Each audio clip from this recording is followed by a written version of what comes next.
নমস্কার, অমৃত সুরলহরীতে সবাইকে স্বাগত জানাই। আমি সুপ্রিয়া। আজ আবার আপনাদের সঙ্গে শ্রী শ্রী মায়ের কথা নিয়ে আলোচনা করতে এলাম, শ্রী শ্রী মায়ের কথা বইটি থেকে। শ্রী শ্রী মায়ের কথা বইটি এমনই একটি বই যেখানে শ্রী শ্রী মা যখন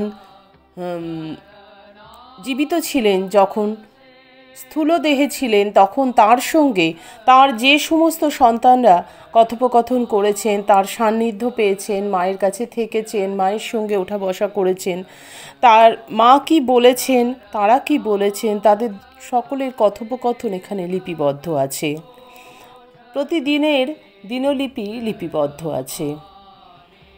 তো সেই শ্রী শ্রী মায়ের কথা বইটি থেকেই আমরা সরলাবালা দেবীর স্মৃতিতে শ্রী শ্রী মা, সরলাবালা দেবী মাকে কিভাবে দেখেছেন, মার কীভাবে সান্নিধ্য পেয়েছেন, কি ঘটেছিল সেই সময়, এই সমস্ত লিপিবদ্ধ আছে, সেখান থেকে পাঠ করছি। আজ আমরা শুনব সরলাবালা দেবীর স্মৃতিতে মা এর চতুর্থ পর্ব।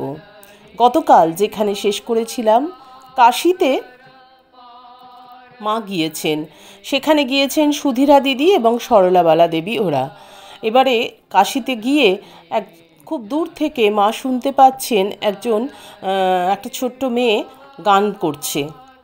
সেই মেয়েটি আসলো মায়ের কাছে, চমৎকার চমৎকার গান শুনলেন মা। তারপরে মা নিজেও গান করলেন এবং মা খুব সুন্দর গান করতেন এবং ঠাকুরের কথা উঠল। তখন মা বললেন, দক্ষিণেশ্বরে যেন আনন্দের হাট বাজার বসে যেত। একদিন মায়ের বাড়ি গিয়াছি, মা বারান্দায় বসিয়া দুইজন স্ত্রীলোকের সহিত কথা কহিতেছিলেন। সেই ভিখারি মেয়েটি আসিয়া মাকে প্রণাম করিল। তাহার হাতে একটা পেয়ারা। উহা মাকে দিয়া বলিল, মা, এটি আজ ভিক্ষায় পেয়েছি, তাই আপনার জন্য এনেছি। দিতে সাহস হচ্ছে না মা। মা বলিলেন, তা বেশ করেছ, আহা দাও মা। ইহা বলিয়া পেয়ারাটি লইয়া মাথায় ঠেকাইলেন এবং বলিলেন, ভিক্ষার জিনিস খুব পবিত্র, ঠাকুর বড় ভালোবাসতেন। বেশ পেয়ারাটি তো, আমি খাবো এখন। মেয়েটি বলিল, আমি আপনার ভিখারিনী মেয়ে, আমার উপর এত দয়া। ইহা বলিতে বলিতেই তাহার চোখ দিয়া জল পড়িতে লাগিল। মা বলিলেন, তোমার গান বড় মিষ্টি, তুমি একটি গান গাও। মেয়েটি গাহিতে লাগিল, গোপাল সাজিয়ে দিই বাপ তোরে, একবার তেমনি তেমনি তেমনি করে নাচ রে ঘুরে ফিরে, চরণে নূপুর দিব বাপ আমি, বাজবে রুনু রুনু করে, কোটি তটে স্বর্ণ পাটা দিব কোমর বেড়ে, গোপাল খাইয়ে দি বাপ তোরে, স্বর্ণ বলয় দিব বাপ আমি, তোমার যুগল দুটি করে। গান শেষ হইলেই সে বলিল, মা, এই গানটি গাইলেই দশাশ্বমেধ ঘাটে যে বেহারি বাবা সাধু আছেন, তিনি ঠিক গোপালের মতো নাচতে থাকেন, তার স্বভাব ঠিক বালকের মতো। মা বলিলেন, গানটি বেশ, আরেকটি বলো না। সে আবার একটি গাহিল। মা তাহাকে প্রসাদ দিতে বলিলেন। প্রসাদ লইয়া মাকে প্রণাম করিয়া সে বলিল, আজ তবে আসি মা। মা বলিলেন, আবার এসো মা, যখন ইচ্ছে হবে এসো। একদিন বেলা 3টার সময় মা বৃদ্ধাদের আশ্রম দেখিতে যাইবার পথে আমাদের তুলিয়া লইয়া গেলেন। সেখানে নামিতেই একটি বউ আসিয়া মাকে উপরে লইয়া গেলেন। বৃদ্ধারা সকলে মায়ের চরণে ফুল দিয়া প্রণাম করিতে লাগিলেন। মা, এ কি গো, এরা সব কাশীবাসী, এরা আবার প্রণাম করে কেন? বউ, তা করবে না মা, আপনার অন্নে এরা প্রতিপালিত। মা, বিশ্বনাথ অন্নপূর্ণাই আছেন মা, তুমি বুঝি এদের দেখাশোনা করো? বউ, হ্যাঁ মা, যেমন করান। ওখানে একজন বউ আছেন যিনি এদের দেখাশুনো করেন। আর মাকে দেখে সেই বৃদ্ধারা সব চরণে প্রণাম করছেন। তখন সেই বউ বলছেন যে, মা আপত্তি করছেন, তখন তিনি বলছেন যে, করবে না আপনার পায়ে প্রণাম, আপনার অন্নেই তো এরা প্রতিপালিত হয়, কারণ আপনিই তো স্বয়ং মা অন্নপূর্ণা, সেটি বোঝাচ্ছেন। মা বলছেন, আহা তা বেশ, এই অনাথা বুড়িদের সেবা করলে নারায়ণের সেবা করা হয়। আহা, এইসব ছেলেরা কি কাজই করছে। তারপর মা বৃদ্ধাদের পরিচয় জিজ্ঞাসা করিয়া এবং তাহাদের ঘরগুলি দেখিয়া ফিরিয়া আসিলেন। একদিন সন্ধ্যার পর আমরা সারনাথ হইতে ফিরিয়া মায়ের বাড়ি গিয়া দেখি মা শুইয়া আছেন, রাধুও পাশে শুইয়া আছে। সারনাথের বর্ণনা শুনিয়া সে মাকে বলিল, মা একদিন দেখতে যাবি? মা বলিলেন, কি করে যাব মা, আমার কি পা আছে যে ঘুরে ঘুরে দেখব? এই দেখো না মা, বিশ্বনাথ দর্শনে যেতে পারি না। এরা সব যায় দেখে আমারও ইচ্ছে করে বিশ্বনাথ দর্শন করে আসি, কিন্তু পা নেই, তা যাব কি? কিছুই করতে পারি না। কারণ মার তখন অনেকটা বয়সে এবং মার তখন পায়ে ভাত, প্রচণ্ড পায়ে ব্যথা মায়ের, তাই মা বলছেন আমি যেতে পারি না। আমরা ভাবি যে আমরাই কত কিছুতে ভুগি না, আমরা এরকম ভাবি, কিন্তু যিনি রাজরাজেশ্বরী মা, তিনি দারিদ্রতা দেখেছেন, দুঃখ দেখেছেন, কষ্ট দেখেছেন, শারীরিক রোগ শোক ব্যাধি সব কিছুকে বরণ করেছেন। কেন করেছেন? এইটাই দেখানোর জন্য যে জীবন, শরীর ধারণ করলে কষ্ট করতে হবে, জীবন ধারণ করলে দুঃখ কষ্ট শোক সব থাকবে। শুধুই সুখ থাকবে তা নয়, দুঃখও থাকবে তার সাথে। এবং তার সাথে মা তপস্বিনী হয়েও তিনি নীরব তপস্বিনী, তিনি ছিলেন অন্তরে তপস্বিনী। তিনি বাইরে কিন্তু সব কিছু নিয়ে সংসার করে গেলেন তার ভাইপো ভাইজি সকলকে নিয়ে, এবং সেই সংসারে তিনি দেখালেন যে সংসার কীরকম হয়, সংসার মাত্রই দুঃখ কষ্ট থাকবেই থাকবে, সেটাকে কিভাবে বরণ করতে হয়, সেটাকে কিভাবে ওভারকাম করতে হয় মা শেখালেন। তো মা তাই বলছেন যে বিশ্বনাথ দর্শন করতেই যেতে পারি না, পায়ের এমন অবস্থা। মা বলছেন যখন পা ছিল তখন আমাদের দেশ থেকে দক্ষিণেশ্বর পর্যন্ত হেঁটে এসেছি, তখন কত হাঁটতে পারতুম। ঠাকুরের দেহ রাখার পর বৃন্দাবন গিয়েছিলুম, তা হেঁটে হেঁটেই সব দর্শন করতুম। দেশ থেকে মানে জয়রামবাটি থেকে বলছেন মা। বলছেন আর একদিন গিয়া দেখি, ওই সরলাবালা দেবী বলছেন, আরেকদিন গিয়া দেখি একটি স্ত্রীলোক আর তাহার 10-11 বৎসরের একটি মেয়ে মায়ের কাছে বসিয়া আছে। স্ত্রীলোকটি বড় গরিব। মা, তোমার স্বামী কোথায়? স্ত্রীলোক, কোথায় বিবাগী হয়ে গেছে, এই মেয়ে যখন ছোট তখন গেছে। মা, এতদিন কাজকর্ম নেই, কি করে চলে? স্ত্রীলোক, কাজকর্ম করে যা ছিল তাই দিয়ে কষ্টে শিষ্টে চালিয়েছি, এখন আর চলে না মা, বড় কষ্টে পড়েছি। আপনি ওদের বলে যদি কিছু করিয়ে দেন মা, মানে বৃদ্ধাশ্রমে সাধুদের বলে যারা রেখেছেন সেই তাদেরকে বলে যদি মা ওই মানে মহিলার কিছু ব্যবস্থা করা যায়। মা, আমি বলে দেখতে পারি, ওরা তো মা ভিক্ষে করে আনে, কত লোককে দিচ্ছে, তার ঠিক আছে কি, ওরা যেমন বুঝবে তেমনি দেবে তো। দেখুন মা এখানে কিন্তু চাপিয়ে দিলেন না, ক্ষমতার অপব্যবহার মা এখানে করলেন না। মার তো মা যদি একবার বলতেন তারা কিন্তু রাখতো, কিন্তু মা বললেন আমি বলে দেখব।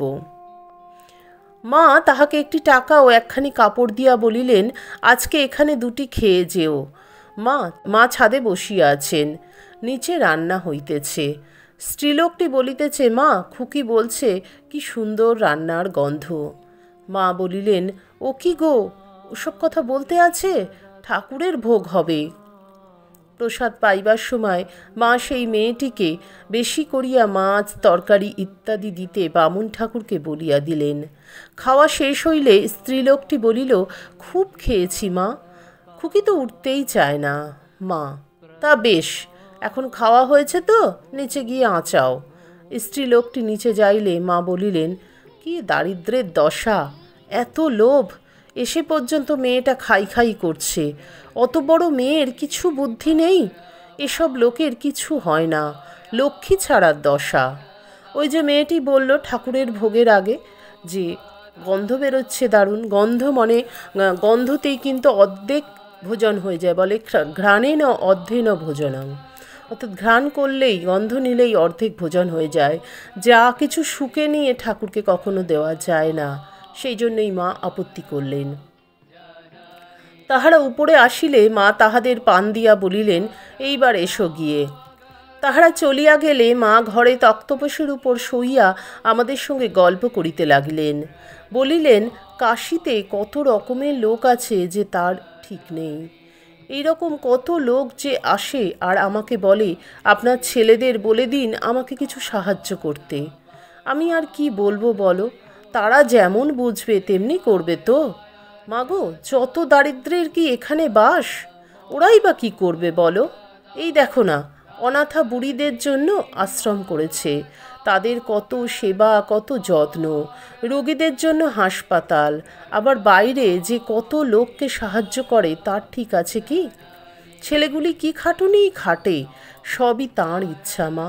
কোথা থেকে কি করাচ্ছেন তিনিই জানেন। মায়ের মা কি সুন্দর তার এই ছেলেদের জন্য অন্তর থেকে গর্ব প্রকাশ করছেন, তার সাথে সাথে মা আবার তাদের জন্য ভাবছেন যে কত কষ্ট তারা করে আর যত দারিদ্র্যের বাস এখানে। কিন্তু মা, আমি আবারও সেই একটা কথাই বলবো যে মা তার ক্ষমতার অপব্যবহার করছেন না।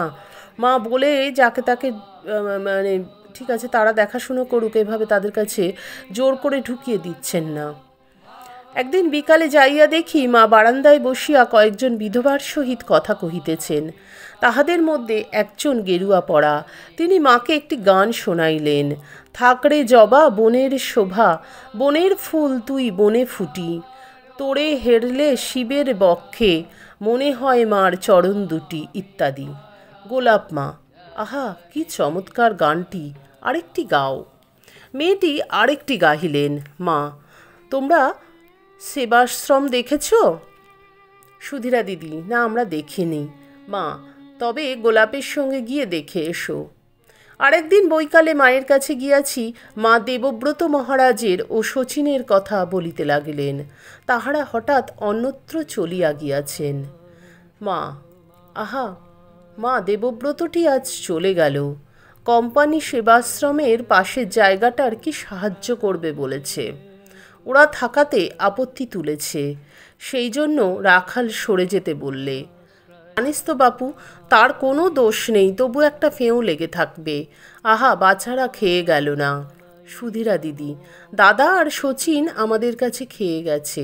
মা, আহা মা খেয়ে গেছে, তবু ভালো। আমি তাই ভাবছিলুম। সুধীরা দিদি, দাদা যেখানেই যায় ওরা তাদের খোঁজ নেয়। সেই জন্য দাদা বলেন আমার শ্বশুরবাড়ির লোক এসেছে, যাই দেখা করে আসি।